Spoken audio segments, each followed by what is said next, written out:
नमस्कार, दिन भर की बड़ी खबरों में आपका स्वागत है। मैं हूं आंचल।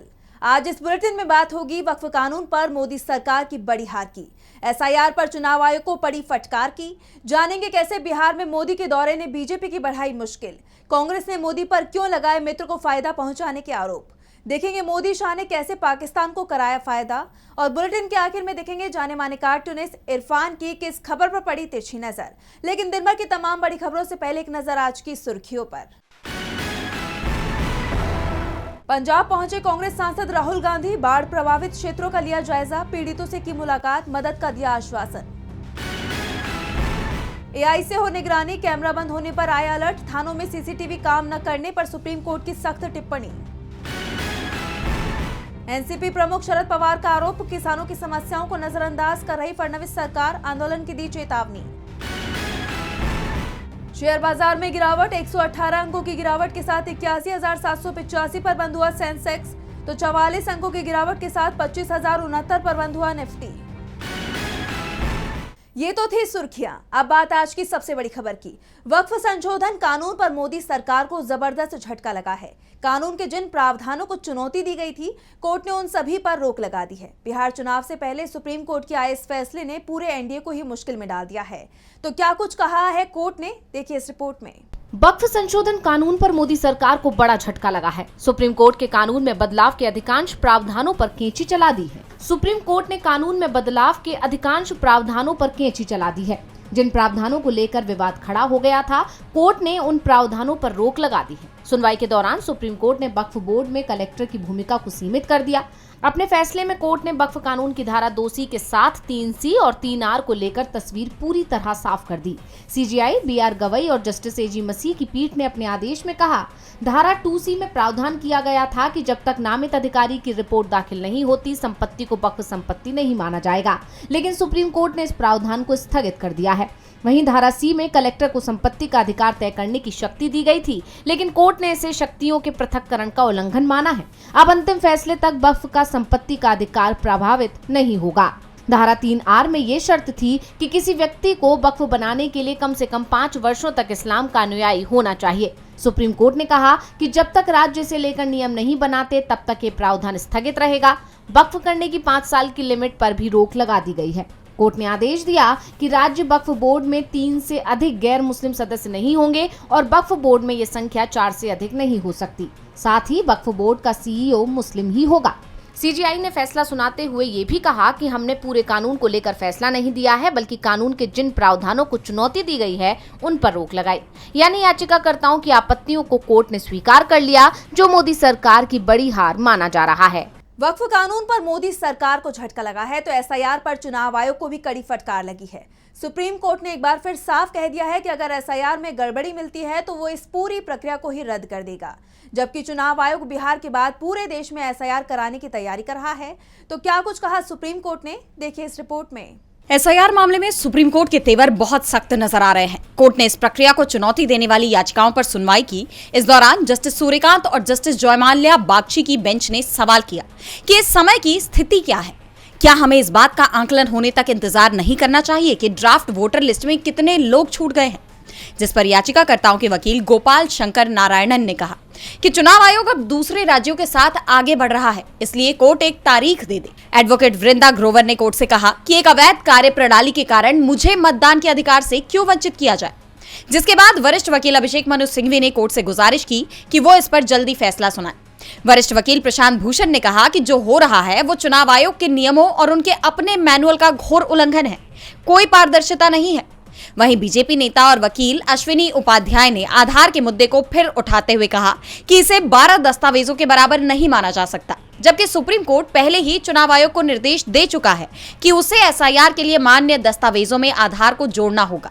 यानी पहले ही चुनाव आयोग को एक झटका मिल चुका है और अब इस प्रक्रिया को लेकर भी सुप्रीम कोर्ट ने कहा है कि अगर चुनाव आयोग ने इसमें कोई गलती की है तो पूरी एसआईआर प्रक्रिया रद्द होगी। कोर्ट बिहार एसआईआर पर आंशिक राय नहीं दे सकता। जो भी अंतिम फैसला होगा वो पूरे देश पर लागू होगा। जिसके बाद आशंका इस बात की भी जताई जा रही है कि इस मामले में चुनाव आयोग को कोर्ट से एक और झटका लग सकता है, पूरी एसआईआर प्रक्रिया रद्द भी हो सकती है। बहरहाल अब इस मामले की अगली सुनवाई 7 अक्टूबर को होगी। तब तक कोर्ट ने सभी पक्षों को अपनी दलीलें तैयार करने के निर्देश दिए हैं। बिहार में एसआईआर की प्रक्रिया सवालों में है, तो सवालों में पीएम मोदी का बिहार दौरा भी फंस गया है। पीएम पूर्णिया पहुंचे थे। 5 दिन बाद नीतीश कुमार भी सार्वजनिक रूप से दिखाई दिए, लेकिन पीएम के बिहार पहुंचने से पहले ही आरजेडी ने उन्हें घेर लिया। तो क्यों इस बार बिहार दौरे पर घिर गए पीएम मोदी, देखिए इस रिपोर्ट में। आगामी विधानसभा चुनावों को देखते हुए पीएम मोदी लगातार बिहार का दौरा कर रहे हैं। इसी कड़ी में एक बार फिर पीएम मोदी बिहार दौरे पर पहुंचे, जहां उन्होंने पूर्णिया एयरपोर्ट का उद्घाटन किया, बिहार में केंद्र की तमाम योजनाओं को गिनाया, लेकिन वो अपने इस दौरे को लेकर बुरी तरह से घिर गए हैं। आरजेडी ने पीएम मोदी पर सवालों की बौछार कर दी है। आरजेडी प्रमुख लालू प्रसाद यादव ने पीएम मोदी के दौरे पर तंज कसा और बिहार की जनता को जुमला दिवस की बधाई दी। एक्स पर लालू यादव ने 12 सेकंड के वीडियो के साथ पोस्ट शेयर किया, जिसमें लिखा है, आज बिहार में जुमला दिवस है, जुमला दिवस की हार्दिक शुभकामनाएं। लालू यादव ने पीएम मोदी की फोटो के साथ गाना सेट कर एक वीडियो बनाया। गाने के बोल हैं, एक एक वोट की सिफारिश आज होगी बिहार में, जुमलों की बारिश आज होगी बिहार में। इससे पहले लालू यादव के बेटे और बिहार के नेता प्रतिपक्ष तेजस्वी यादव ने भी पीएम मोदी के दौरे पर हमला बोला। तेजस्वी ने आरोप लगाया कि एनडीए सरकार अपनी सफलताओं को छुपाने के लिए जंगल राज का नारा लगा रही है। तेजस्वी ने पीएम को अपने कार्यक्रम स्थल के आसपास की जर्जर बिना शिक्षकों वाले स्कूलों और खराब स्वास्थ्य केंद्रों की स्थिति को देखने की चुनौती दी। उन्होंने पीएम मोदी की रैली पर होने वाले भारी खर्च पर भी निशाना साधते हुए कहा कि एक रैली से राज्य पर 100 करोड़ रुपए का बोझ पड़ता है, जिससे टैक्स पेयर्स का पैसा बर्बाद होता है और इस पैसे का इस्तेमाल स्कूलों में चारदीवारी, खेल के मैदान और लड़कियों के लिए शौचालय बनाने में किया जा सकता था। उन्होंने कहा कि बिहार की जनता अब इस बनावटीपन को समझ चुकी है और अब ऐसे झूठ और जुमले नहीं चलेंगे। अब पीएम मोदी के बिहार दौरे ने राजनीतिक बहस तेज कर दी है। पीएम के दौरे को लेकर सवाल उठ रहे हैं, तो सवाल बिहार में महंगी बिजली और गौतम अडानी के लिए बन रहे नियमों को लेकर भी उठ रहे हैं। कांग्रेस नेता पवन खेड़ा ने मोदी सरकार की नीतियों पर बड़ा हमला करते हुए कहा कि जमीन बिहार की, कोयला बिहार का, बिजली बिहार की, लेकिन सबसे महंगी मिलेगी भी बिहार के लोगों को। तो क्या आरोप लगाए हैं मोदी सरकार पर, देखिए इस रिपोर्ट में। बिहार में सरकार बनाने के लिए बीजेपी ने कई प्लान तैयार किए हैं और इसकी जरूरत इसलिए पड़ रही है क्योंकि वो जनता के वोट से जीतने की स्थिति में नहीं दिख रही है। कांग्रेस के नेता पवन खेड़ा का दावा है कि बिहार में बीजेपी की तरफ से वोट चोरी का बंदोबस्त तो किया ही जा रहा है, लेकिन इंडिया गठबंधन ने वोट चोरी के खिलाफ जो आंदोलन चलाया है उससे सरकार को डर भी सता रहा है कि अगर वोट चोरी में कामयाबी नहीं मिली तो क्या होगा। इसलिए मोदी जाते जाते गौतम अडानी को सारी चीजें सौंप रहे हैं। तो गौतम भाई को जाते जाते 1050 एकड़ जमीन दे दी जाए, यह निर्णय लिया गया। ये 2400 मेगावाट का यानी कि 21,400 करोड़ रुपए का प्रोजेक्ट है, जो बजट में, केंद्रीय बजट में भी इसकी घोषणा हुई थी। तब यह नहीं बताया गया था कि निजी कंपनी द्वारा कराया जाएगा, तब यह कहा गया था कि भाई सरकार एक पावर प्लांट वहां स्थापित करेगी। उसके बाद सरकार ने बोला भाई वायबल नहीं है, सरकार तो नहीं करेगी। ठीक है, सरकार का डिसीजन है। उन्होंने प्राइवेटाइज कर दिया इस पूरे प्रोजेक्ट को कि साहब प्राइवेट पार्टी करेगी। बिडिंग हुई, बिडिंग में गौतम अडानी को मिला। आप हैरान तो नहीं हुए होंगे, मैं भी हैरान नहीं हुआ, गौतम भाई भी हैरान नहीं हुए होंगे, और जिनको नहीं मिला वो भी हैरान नहीं हुए। उन्होंने आगे कहा कि बिहार की जमीन पर बिहार के पैसे से बना हुआ प्लांट, बिहार के कोयले से बनी हुई बिजली बिहार के लोगों को 6 रुपए प्रति यूनिट में बेची जाएगी। ये लूटने के बाद डबल लूट है। अडानी को नरेंद्र मोदी के दोस्त होने का फायदा मिल रहा है। इतना ही नहीं, उन्होंने बीजेपी पर निशाना साधते हुए कहा कि एक तरफ बीजेपी खुद को किसानों का हितैषी बताती है, एक पेड़ मां के नाम जैसे अभियान चलाती है और दूसरी तरफ ये सब करती है। उन्होंने कहा कि बीजेपी पहले एक पेड़ मां के नाम जैसा अभियान चलाती है, फिर उसी जमीन को जिसे किसान मां के समान मानता है उसकी कीमत 1 रुपए लगाती है। किसानों को धमकाकर जबरदस्ती पेंसिल से दस्तखत कराए गए और उनकी जमीन ली गई। फिर इसी प्लांट से निकली बिजली बिहार के लोगों को 6 रुपए 75 पैसे प्रति यूनिट की दर से बेची जाएगी, जबकि महाराष्ट्र और उत्तर प्रदेश के लिए ये दर 3 से 4 रुपए है। नरेंद्र मोदी अपने दोस्त के लिए बिहार को कुछ इसी तरह से लूट रहे हैं और यही सब करके बिहार को बीमारू राज्य बना दिया गया। पवन खेड़ा के खुलासे से मोदी विपक्ष के निशाने पर तो आ ही गए हैं, साथ ही पीएम मोदी की मुश्किलें भी बढ़ गई हैं। कांग्रेस नेता ने सवाल उठाए हैं कि अडानी को फायदा पहुंचाने के लिए ही सब काम हो रही है। तो शिवसेना यूबीटी ने तो ये खुलासा कर धमाका कर दिया है कि मोदी और शाह ने पाकिस्तान को 50,000 करोड़ रुपए दिए हैं। अब इनसे पाकिस्तान भारत में आतंकी कार्रवाई कराएगा। तो क्या कुछ कहा है शिवसेना यूबीटी सांसद ने, जानने के लिए देखिए ये रिपोर्ट। भारत और पाकिस्तान के बीच हुए एशिया कप को लेकर विवाद थमता नहीं दिखाई दे रहा है। मैच के बाद भारतीय खिलाड़ियों ने पाकिस्तानी टीम से हाथ मिलाने से इनकार कर दिया। खिलाड़ियों की तरफ से साफ कर दिया गया कि उनके ऊपर मैच खेलने का दबाव था और ये दबाव बीसीसीआई और मोदी सरकार की तरफ से डाला गया था। और अब इस मुकाबले को लेकर शिवसेना यूबीटी सांसद संजय राउत ने बड़ा दावा किया है। उन्होंने कहा कि ये पूरा मैच फिक्स था। इस मैच से पाकिस्तान को बड़ी रिश्वत दी गई। 1.5 लाख करोड़ रुपए का सट्टा लगा। पूरा मैच फिक्स था। मैच होने से 1000 करोड़ रुपया पाकिस्तान क्रिकेट बोर्ड को मिला है। 50,000 करोड़ रुपया पाकिस्तान को गया।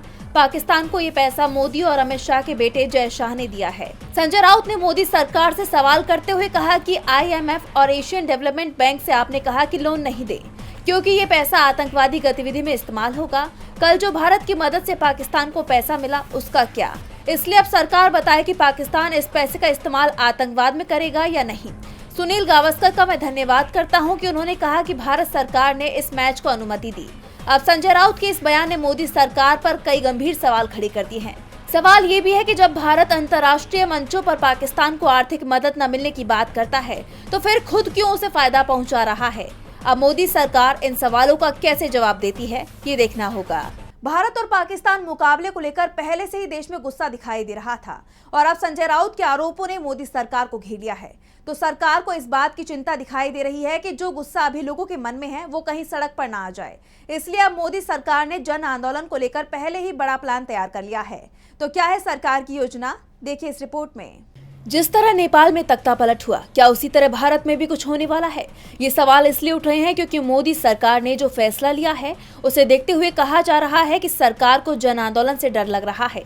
दरअसल मोदी सरकार ने आजादी के बाद जितने भी जन आंदोलन हुए हैं उनकी रिपोर्ट तैयार करने के आदेश दिए हैं। इंडियन एक्सप्रेस की एक रिपोर्ट में बताया गया है कि गृह मंत्री अमित शाह ने विरोध प्रदर्शनों के कारणों, पैटर्न और परिणामों का आकलन करने के लिए कहा है। खास तौर पर उन जन आंदोलनों में पर्दे के पीछे कौन लोग शामिल थे, आंदोलन के लिए फंडिंग कैसे और किसने की, इसका पता लगाने को कहा गया है। शाह ने ये निर्देश जुलाई के अंतिम हफ्ते में नई दिल्ली में आयोजित इंटेलिजेंस ब्यूरो की तरफ से 2 दिवसीय राष्ट्रीय सुरक्षा रणनीति सम्मेलन 2025 में दिए थे। आप ये तो जानते ही हैं कि पिछले 4 सालों के दौरान भारत के पड़ोसी देश बांग्लादेश, नेपाल, श्रीलंका में जन आंदोलन से सरकार पलट चुकी है। पाकिस्तान में भी लगातार आंदोलन चलते रहते हैं। ऐसे में सरकार जन आंदोलन से जुड़ा डेटा इकट्ठा कर भविष्य के लिए रणनीति तैयार करना चाहती है कि अगर ऐसा कोई आंदोलन उसके खिलाफ खड़ा होता है तो सरकार की रणनीति क्या होगी। अब अगर मौजूदा वक्त में देखें तो जिस तरह विपक्ष के आरोपों में सरकार घिरी हुई है, लोगों में भी अब सरकार पर उतना भरोसा नहीं रह गया। विपक्ष भी इस तरह की चेतावनी दे रहा है कि कल को भारत में भी नेपाल और बांग्लादेश जैसे हालात बन सकते हैं। ऐसे में मोदी सरकार का डर साफ दिखाई दे रहा है। भारत में होने वाले जन आंदोलन की स्टडी होगी जिससे इस तरह के आंदोलनों को शुरू से ही रोका जा सके। कहीं भारत में नेपाल या बांग्लादेश जैसी स्थिति न बन जाए। नेपाल में तो पिछले सप्ताह ही जन आंदोलन हुआ था जिसके बाद सरकार पलट गई। सुशीला कार्की नेपाल के कार्यवाहक पीएम बन गई हैं। उनके मंत्रिमंडल में अब 3 सदस्य शामिल हो गए हैं। तो क्या है पूरी खबर, जानने के लिए देखिए ये रिपोर्ट। नेपाल में अंतरिम सरकार के गठन के बाद अब जब हालात को सामान्य बनाने की कोशिशें चल रही थीं कि इसी बीच एक बार फिर युवाओं के एक गुट में नाराजगी दिखाई दी। उन्होंने नई प्रधानमंत्री सुशीला कार्की का इस्तीफा ही मांग लिया।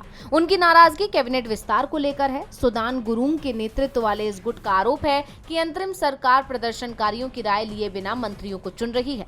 गुरुंग ने धमकी दी है कि अगर हम फिर सड़क पर उतरे तो कोई हमें रोक नहीं पाएगा। जिस कुर्सी पर बैठाया है वहीं से निकाल फेंकेंगे।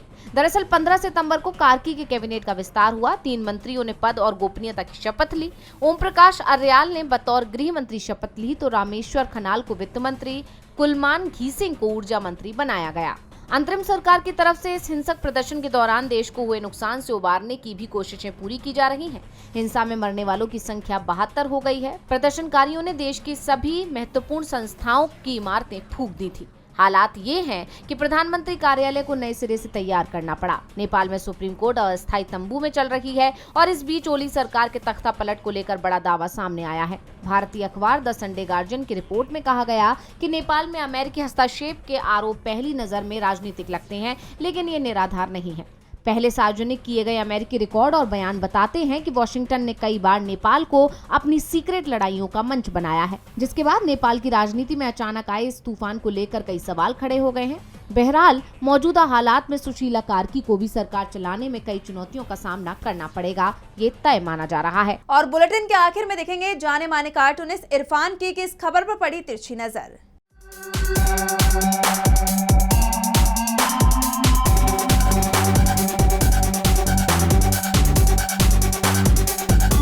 कल भारत और पाकिस्तान के बीच में एक दिलचस्प मुकाबला एक बार फिर हुआ, जिसमें पाकिस्तान को करारी हार का सामना करना पड़ा।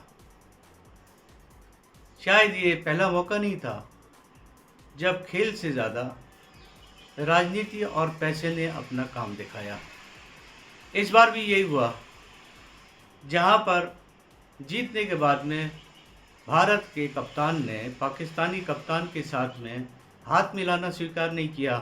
वहीं पर पाकिस्तानी कप्तान ने प्राइज डिस्ट्रीब्यूशन सेरेमनी से अपने आप को दूर रखा। इस तरह का माहौल कब तक रहेगा आखिर?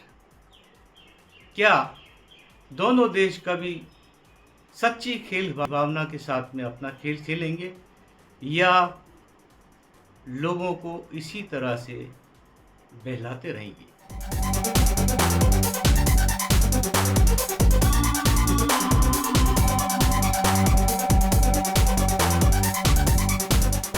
बहुत बहुत शुक्रिया इरफान जी। तो आज इस बुलेटिन में बस इतना ही। आप देखते रहिए डीवी लाइव। नमस्कार।